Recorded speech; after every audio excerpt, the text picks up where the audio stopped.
Hi, I'm Dash Davis. Today we are assembling a complete bearing straight style adapter.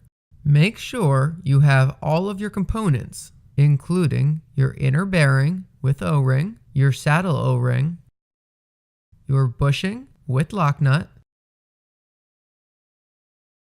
and your straight style adapter. This adapter has a number 15 ace thread.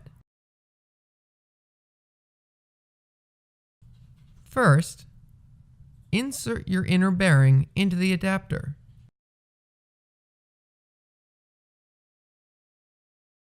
Next, place the saddle O-ring on top of the inner bearing. See the inner bearing, its O-ring, and the saddle O-ring.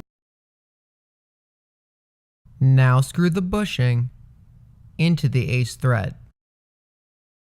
Once you see that O-ring expand, it's just a quarter turn more.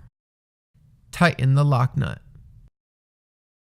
One key note: the standard taper joint of the bearing is maxed for a specific center neck of the flask or vessel and is good for vacuum applications. However, if you expect positive pressure of over 5 psig, you'll need an ace thread connection rather than a standard taper joint. Now, let's look at how the bearing holds up as we insert a stir shaft into the bearing. Each bearing is matched to a specific stir shaft diameter. Look as we move the stir shaft through the bearing. If there is some holdup, simply loosen the lock nut until the stir shaft moves freely, and then lock it down.